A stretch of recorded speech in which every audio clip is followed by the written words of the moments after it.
Welcome to Creative World. In this video, we will solve Chapter 3 exercise problem number 3.34. While solving this problem, we will be using Kirchoff's current law. According to this law, a cumulative current on a node inside an electrical network is always equal to 0. Sum of all entering currents on a node is always equal to sum of all leaving currents from that node. We also will be using Ohm's law. According to this law, voltage across any resistance R is the product of current through it and the value of resistance itself.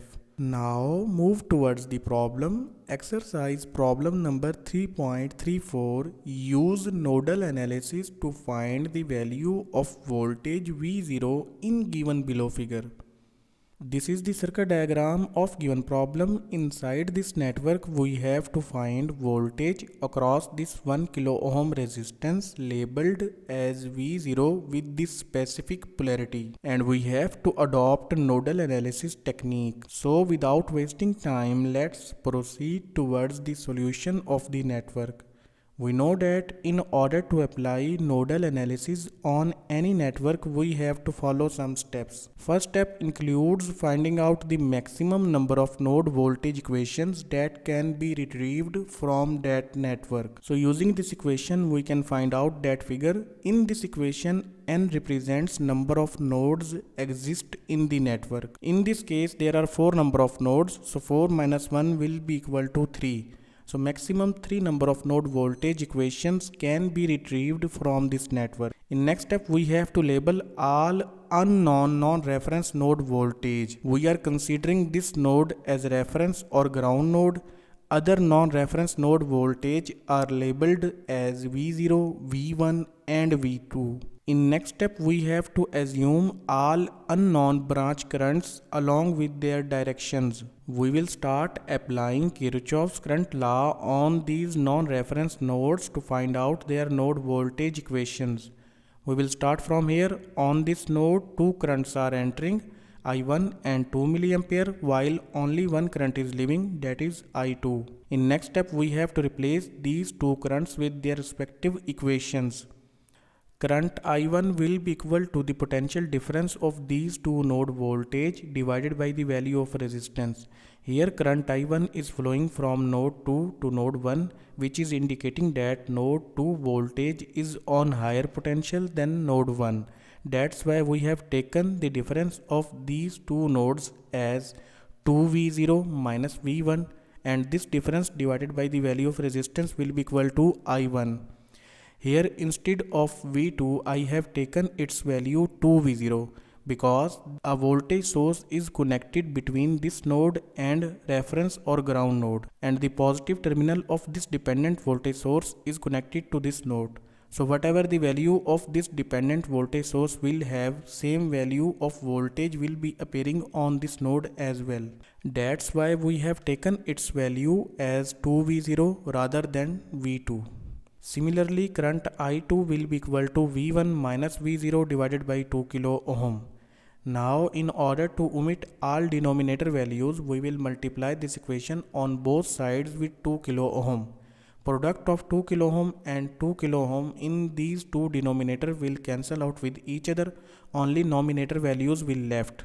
And here product of 2 kilo ohm and 2 milliampere will become 4 volt. Open these brackets, minus will multiply with V1 minus V0, it will become minus V1 plus V0. Now place 4 volt on the other hand side of equal and add values having same variables together.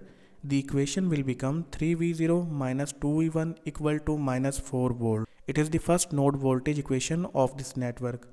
Now we will apply Kirchoff's current law on this node. On this node, 2 currents are entering while only one current is leaving.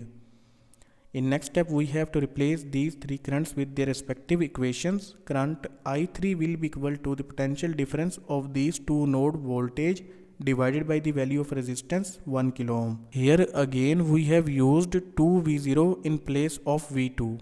2V0 minus V0 divided by value of resistance, that is 1 kilo ohm, will be equal to I3. Similarly, I2 is equal to V1 minus V0 divided by 2 kilo ohm.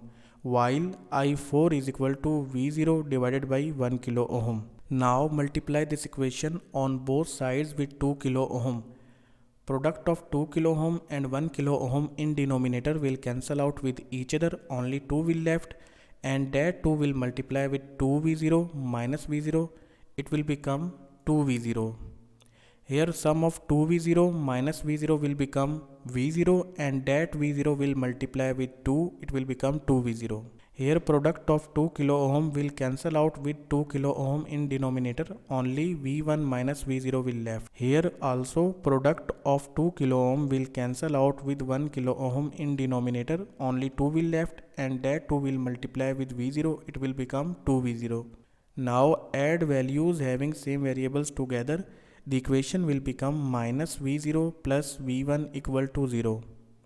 Sum of minus 2V0 and minus V0 will become minus 3V0, and sum of minus 3V0 and 2V0 will become minus V0. Place this minus V0 on the other hand side of equal, so we can say that V1 will be equal to V0. Now we can place this value of V1 in this equation A, so the equation A will become 3V0 minus 2 into V0. Here V1 is replaced with V0 using this equation. Open this bracket, minus 2 will multiply with V0, it will become minus 2V0. So sum of 3V0 minus 2V0 will become V0. So the value of V0 will become minus 4 volt. So minus 4 volt will be appearing across this 1 kilo ohm resistance in this network. Here minus sign is indicating that the voltage polarity will be opposite to the given polarity. So it was all about chapter 3 exercise problem number 3.34. Thank you. See you again in next video.